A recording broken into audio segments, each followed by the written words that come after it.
Si tu es tombé par hasard sur cette vidéo, je te déconseille formellement de la suivre jusqu'à la fin.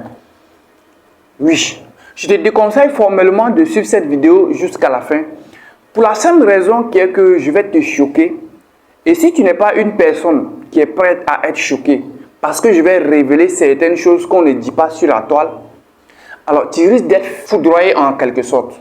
Donc c'est préférable pour toi de continuer à zapper comme d'habitude. J'ai besoin de parler ici à une catégorie de personnes conscientes, une catégorie de personnes qui est assez mature pour comprendre la pertinence de certaines choses que je vais aborder dans cette vidéo. Et vous allez me dire à la fin de cette vidéo ce que vous aussi vous pensez. Pourquoi en réalité l'Afrique est toujours derrière? Pourquoi en réalité aujourd'hui certains pays africains souffrent? Pourquoi aujourd'hui c'est en Afrique on a le plus de coups d'État? Pourquoi en Afrique aujourd'hui c'est les coups d'État qui sont beaucoup prônés? Regardez un pays comme le Mali. On a à la tête du pays un militaire qui est venu au pouvoir par un coup d'État. Prenez le Niger. On a à la tête du pays un militaire qui est venu par un coup d'État. En Guinée, on a à la tête un militaire qui est venu au pouvoir par un coup d'État. Au Burkina, c'est la même chose. Et ces personnes sont venues au pouvoir. Je m'attendais à ce qu'il y ait des déplacés de guerre, des personnes qui souffrent, l'économie qui est en chaos, les gens qui fuient le pays, les gens qui disent qu'ils se sont tués entre eux, des gens qui n'arrivent plus à faire leur commerce, des gens qui sont franchement attristés, dévastés, par cette histoire de coup d'État. Et ce qui s'est passé, c'est que en Guinée, je n'ai pas vu deux personnes qui se sont giflées parce qu'il y a eu coup d'État. Je n'ai pas vu la population qui est descendue dans les rues pour dire qu'on a eu un coup d'État. Au Mali, c'était la même chose. On n'a pas eu quelqu'un qui s'est levé pour gifler son prochain parce qu'il y avait eu coup d'État. On n'a même pas eu quelqu'un qui a pris machette pour dire que c'est rentré, c'est sorti à cause d'un coup d'État. Au Burkina, c'est pareil. Au Niger, c'est pareil. Et plutôt qu'on voit ceci,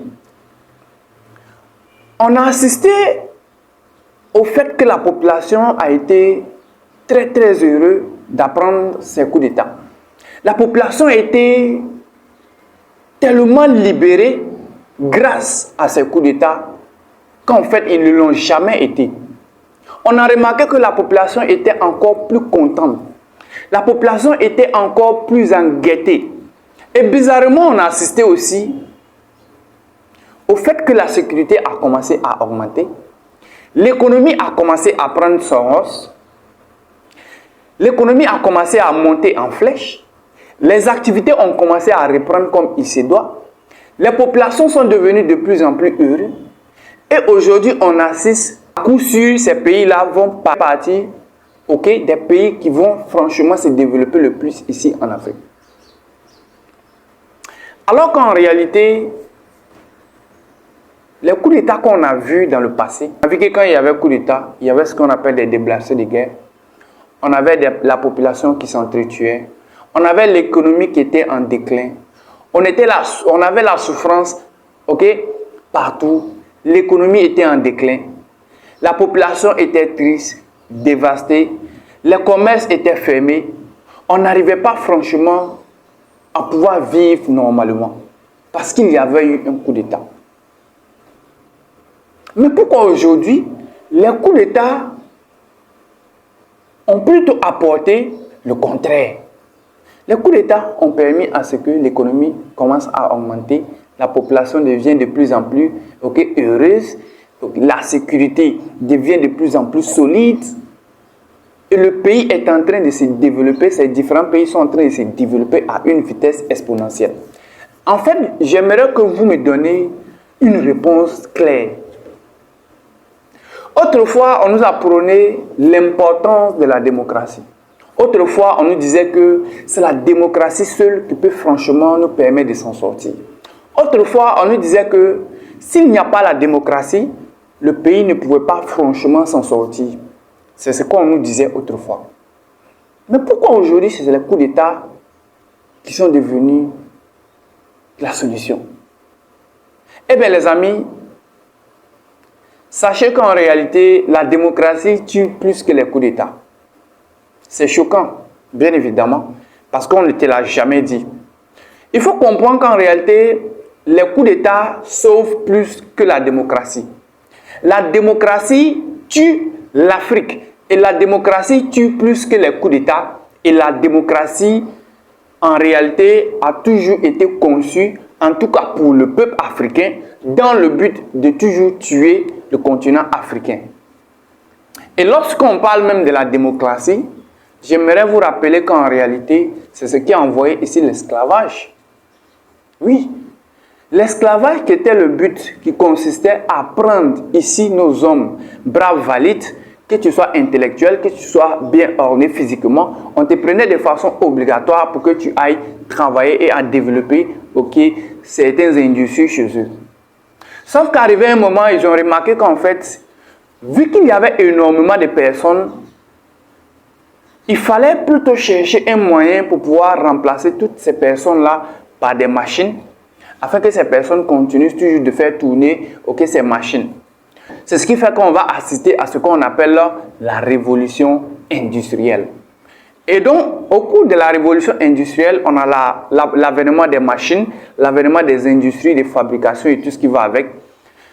Et lorsqu'on a fini de créer toutes ces industries, on avait besoin d'une chose qu'on appelait les matières premières. Alors qu'on sait que le continent le plus béni, le continent le plus sophistiqué, le continent que Dieu a fabriqué à son image et a donné toutes les potentialités, de sorte que même quand tu es maudit à tous les coups, que quand tu te trouves sur le continent africain, tu es heureux, tu réussis, c'était l'Afrique. C'est là-bas qu'on pouvait trouver ces ressources. Donc, qu'est-ce qu'il faut donc faire? Il fallait que ces personnes-là viennent prendre ces matières premières chez nous ici. Parce qu'il était facile de chicoter un esclave. Mais comment tourner une machine? Il fallait qu'on puisse avoir les matières premières. Et ces matières premières, eux, ils ne pouvaient pas l'avoir parce que Dieu n'a pas béni leur sol. Dieu n'a pas béni leur sous-sol comme nous, on est bénis ici. Et c'est ce qui va nous conduire à ce qu'on appelle la colonisation. Et vous le savez, je ne vous apprends rien de nouveau.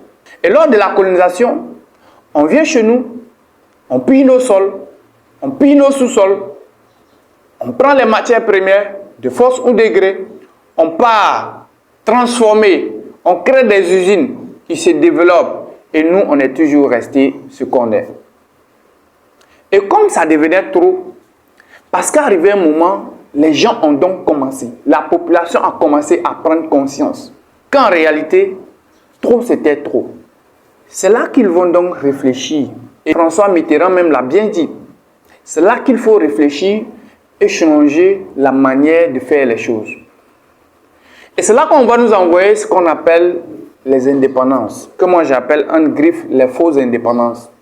Et lorsqu'on nous envoie les indépendances, qui étaient en réalité faux, on nous fait croire qu'en réalité, sur papier, vous êtes désormais libre, vous êtes désormais, les seules personnes authentiques à diriger vos pays comme vous le voulez. Alors qu'en réalité, en application, c'était tout autre chose. On continuait toujours de piller nos sols, nos sous-sols, de prendre nos énergies, tout ce qui va avec. Et face à cette situation, certains leaders africains en ce temps ont compris qu'en réalité, il fallait que ça cesse. Et bien évidemment, tous ceux qui se sont révélés en ce temps ont été matés, tués, torturés. Et c'est là que les présidents tels que Houphouët-Boigny, des présidents tels que Thomas Sankara, des présidents tels qu'au Congo, des présidents au Cameroun vont dire merde. Parce que désormais, ils ont pris conscience du fait qu'eux aussi avaient le potentiel de pouvoir détenir leur propre richesse, de pouvoir développer leur propre pays et de pouvoir même fabriquer des industries. Et donc, face à ces personnes, il fallait donc éliminer au maximum pour pouvoir franchement toujours continuer à placer certaines marionnettes qui vont toujours représenter les intérêts de ces personnes, du colon. Donc, on va assister à ce qu'on appelle les indépendances, entre guillemets, qui étaient en réalité la colonisation. Parce que le colon de façon physique n'est plus sur le territoire, mais son représentant, qui est un propre frère comme nous, noir, qui appartient au continent africain, se retrouvait à la tête du pays. Donc, bien évidemment, les bénéfices, les intérêts du pays étaient automatiquement reversés toujours au colon. Et on nous dit, vous devez diriger le pays avec ce qu'on appelle la démocratie. Parce qu'en réalité, c'est la démocratie qui fait qu'on arrive à particulièrement bien gérer un pays. Quand tu viens, tu fais ton mandat, tu quittes, un autre vient. Et c'était là le piège. Parce que cette démocratie, en réalité, a été le début du chaos de l'Afrique jusqu'à aujourd'hui. Oui, les amis. La démocratie, c'est ce qui tue le continent africain. Je suis désolé de vous l'apprendre, mais la démocratie, c'est la chose qui tue le continent africain. Comment vous expliquer des pays tels que le Niger se retrouvent toujours dans le noir alors que ce sont les premiers producteurs, par exemple, en uranium sur le continent africain? Sur le plan international, ils sont très bien placés. Comment vous expliquer cela? La France elle-même vient exporter l'or, l'uranium au Mali, l'uranium également au Niger pour aller s'alimenter. Comment vous expliquer cela? Derrière, il y a une politique qu'on ne révèle pas aux yeux du monde. Il y a une politique qu'on ne vous dit pas. Et il faut voiler tout cela parce qu'on appelle la démocratie. Et lorsqu'on dit la démocratie, c'est le fait de placer des pions qui ne font pas partie directement de l'autre camp, c'est-à-dire le colon, mais ce sont vos propres frères, mais dans le but de servir les intérêts du colonisateur. C'est ce qu'on appelle simplement la démocratie. Sinon, aujourd'hui, l'Afrique serait extrêmement développée parce qu'on l'était autrefois. On se rappelle tous ici du Grand Mali. Mansa Moussa était l'homme le plus riche du monde entier et il continue toujours de le demeurer. Où est donc passé tous ces privilèges, les grandes universités qu'on avait ici au Mali? Où sont parties ces universités? Les premières universités de l'existence humaine, c'était où? C'était chez nous ici. Mais pourquoi ces universités ont disparu? Eh bien parce que le colon en avait décidé ainsi. Donc comprenez que les coups d'État, en réalité, c'est la solution pour sauver le continent africain. Parce qu'en réalité même, la démocratie tue plus que les coups d'État. Le changement de constitution tue la population plus que les coups d'État. Si autrefois les coups d'État étaient considérés comme des drames parce qu'il y avait eu des déplacés de guerre et tout ça, aujourd'hui c'est plutôt le contraire. Les coups d'État c'est la solution pour pouvoir faire sortir l'Afrique de certaines situations. Je suis désolé, mais ça ce sont des vérités que personne n'ose vous dire.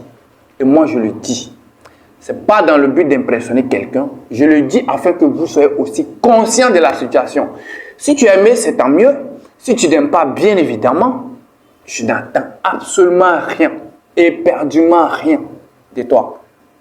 Si tu as aimé, dis-moi dans la barre des commentaires ce que tu auras pensé. Si c'est le contraire, ne perds pas ton temps sur cette vidéo.